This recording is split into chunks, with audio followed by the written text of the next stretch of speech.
उनको सीज करते हैं। कि आज तक इतने वाहन सीज किए, किसी एक आरे को भी आपने सीज किया है क्या कभी? नहीं, आरा मशीने को अभी सीज नहीं किया है, इनका निरीक्षण चल रहा है। कई आरों को नोटिस हमने जारी किया हुआ है। जी। और जैसे ही अगर कोई आरे में अनियमितता पाई जाएगी तो हम निश्चित रूप से उन पर कार्रवाई करेंगे आप? बिल्कुल नियमानुसार कार्रवाई करेंगे। चलिए, नमस्कार, आप सब लोगों का पुनः कबीर की न्यूज़ में बहुत-बहुत स्वागत और अभिनंदन। मैं मंगला नायक।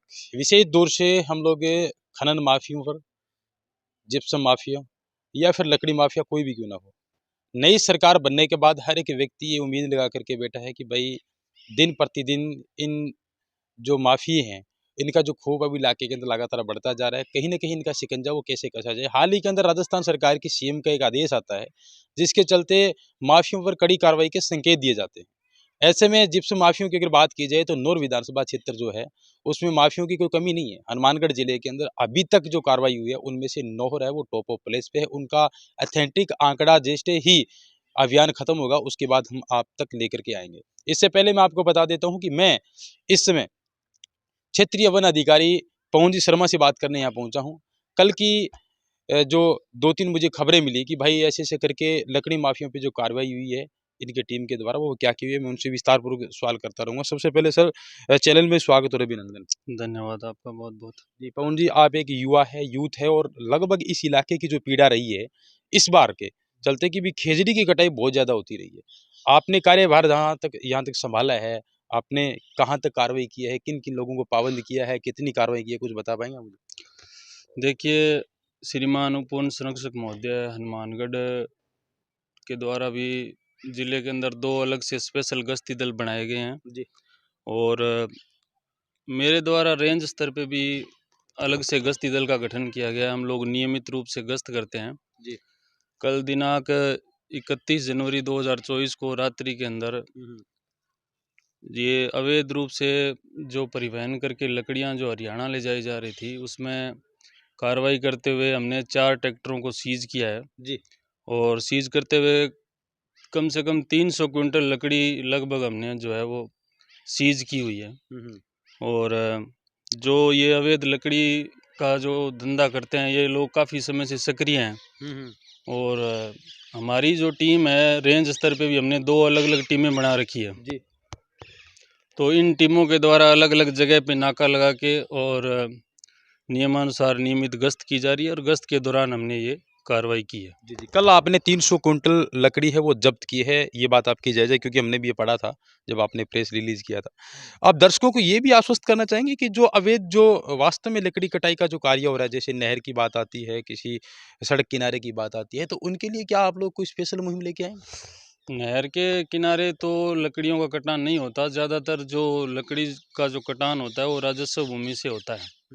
फॉरेस्ट लैंड में कोई कटान नहीं है, ना के बराबर कटान होता है। और सड़क के किनारे तो नॉर्म्स के अनुसार अगर नई सड़क बन रही है तो वो विद परमिशन कटान होता है, उसमें ऐसा कुछ है नहीं। और ज़्यादातर जो लकड़ियाँ हैं ये खेतों में से या राजस्व भूमि में से कटान होता है और ये परिवहन करके इधर हरियाणा की तरफ लेके जाते हैं। उन पे हम नियमानुसार कार्रवाई करते हैं। जी। पवन जी, मेरा इंपॉर्टेंट क्वेश्चन यही रहेगा कि चलिए आपने पिकअप जब्त कर ली, ट्रैक्टर जब्त कर लिया, लोगों के कुछ एक कमेंट्स ऐसे भी आते हैं कि भाई ये तो किसान हित के लिए अपना काम कर रहे हैं, टाइम पास कर रहे हैं अपना। लेकिन आप लोग जो निजी जो आरे जो चल रहे हैं, प्राइवेट सेक्टर में या अगर बात की जाए नगरपालिका के क्षेत्र के दायरे के अंदर वो लोग आते हैं, उन पर आपने कोई बड़ी कार्रवाई अभी तक की है कि अवैध लकड़ी का स्टॉक मिला हो? क्योंकि रूल एंड रेगुलेशन के मुताबिक तो बोली से माल उठाना पड़ता है। जहाँ तक मुझे सूचना मिली है कि बोली के मामले में बहुत सारे ऐसे कम आंकड़े हैं जो दर्शकों तक हम लोग साझा करते हैं कि भई आज बोली हुई है, इतना माल छूटा है, इस आरे ने लिया है। तो क्या आपने वो भी अभी तक कोई कार्रवाई की है? देखिए, आरा मशीनों का हम नियमित रूप से निरीक्षण करते रहते हैं। और ये जो नहर के अंदर जो आरे संचालित हैं वो राज्य सरकार द्वारा उनको परमिशन दी गई है, लाइसेंस शुदा आरे संचालित हैं।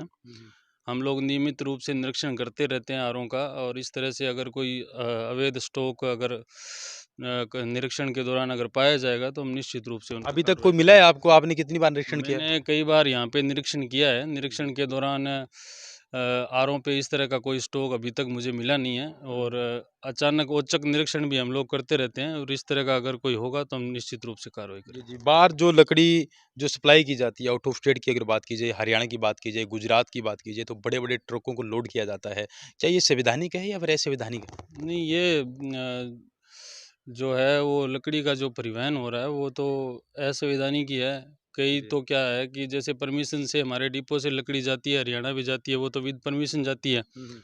और कुछ लोग क्या है चोरी छुपे बिना परमिशन भी लकड़ी का परिवहन करते हैं, जिन पे हम नियमानुसार कार्रवाई करते आज रहते तक हैं। कोई ट्रक वगैरह ज़ब्त किया आपने? कितने ट्रक ज़ब्त किए? हाँ, हमने कम से कम 10 ट्रक यहाँ पे सीज़ किए थे, जिनको फिर उप वन संरक्षक के निर्देशानुसार निर्धारित मुआवजा राशि वसूल करके उनको कंपाउंड किया है। अच्छा, कंपाउंड किया। क्या उस पर कोई एफआईआर वगैरह हुई? उस पर कोई सीज़ वगैरह की कार्रवाई? हाँ, एफआईआर विभागीय एफआईआर हुई है उन पे। जी, जी। तो इसमें सर रसीद का क्या प्रोसेस रहता है? मतलब कोई अगर चोरी कर रहा है, उनको प्रोसेस के अकॉर्डिंग आप लोग मुआवजे के बदले में रसीद काट देते हैं, फिर उनको छोड़ देते हैं या फिर उनके लिए हमेशा के लिए कुछ पाबंद भी आप करते हैं? नहीं, उनको पाबंद करते हैं, उनको कंपाउंड का नियम में है, राजस्थान फॉरेस्ट एक्ट 1953 ये कहता है कि कंपाउंडेबल जो केस होते हैं, उप वन संरक्षक के आदेशानुसार हम लोग उसको कंपाउंड करके और पाबंद करके उसको छोड़ते हैं।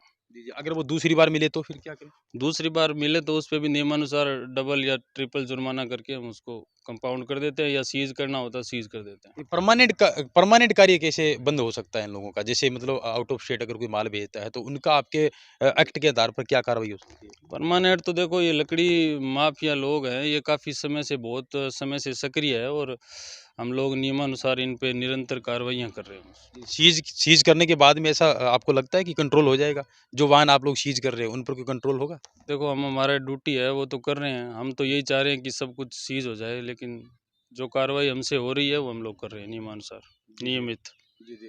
तो जहाँ तक अगर बोली की विभाग की बात की जाए, तो वो थोड़ा-सा आपसे थोड़ा हट कर के है और मैं एक इम्पोर्टेंट क्वेश्चन करना चाहूँगा, जो हर एक व्यक्ति के नौर विधानसभा क्षेत्र के अंदर दिमाग में चल रहा है। जहाँ अगर जंटी की पेड़ की बात आती है, तो आप अभी तक कोई ऐसी कोई बड़ी कार्रवाई आपने की है, जहाँ पर आपको जट्टी जब्त पाई गई या फिर जंटी खोदते हुए कोई किसी को आपने अरेस्ट किया या फिर आपकी विभागीय टीम ने ऊपर जन कार्रवाई की?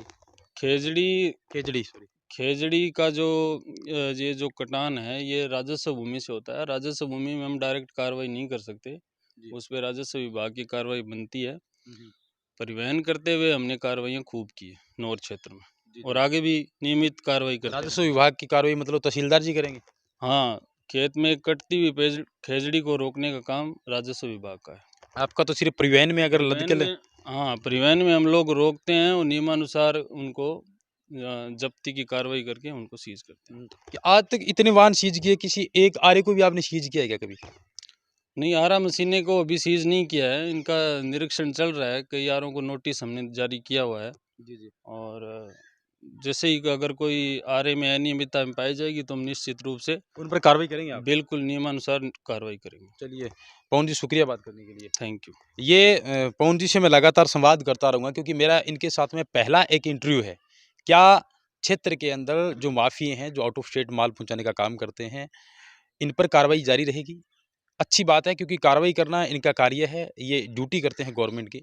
और कल को अगर कोई बड़ा माफिया जो होता है, जो आरे पर अवैध रूप से जो लकड़ी को लाने का काम करता है, परिवहन में लाद करके आउट ऑफ स्टेट भेजने का कार्य करता है, क्या आज तक कोई बड़े लेवल की कार्रवाई अभी हुई है या नहीं हुई है, ये अभी भी संशय के अंदर बना हुआ है। हम उम्मीद करेंगे कि पवन जी एक ऊर्जावान हैं, युवा है और नौर विधानसभा क्षेत्र के अंदर हमारे पास बतौर एक लिस्ट के रूप में जो आरों की जो लिस्ट भी है, उनसे हम लोग आप तक रूबरू कराएँगे कि वास्तव में क्या अवैध स्टॉक पर कोई कार्रवाई होगी या नहीं होगी, ये तो आने वाला भविष्य के गर्भ में है। लेकिन आज पहली मुलाकात में बस इतना पूछेंगे कि भाई कल जो कार्रवाई हुई वो 300 कुंटल लकड़ी ज़ब्त की गई, 3 बड़े ट्रॉलों को ज़ब्त किया गया और उनको तुरंत प्रभाव से सीज़ कर दिया गया। क्या यही क्रम जारी रहेगा या फिर कुछ चंद मिनटों के लिए या कुछ चंद दिनों के लिए रहेगा, ये तो भविष्य के गर्भ में है। उम्मीद है आप लोग चैनल को लाइक करेंगे, कमेंट्स करेंगे। धन्यवाद।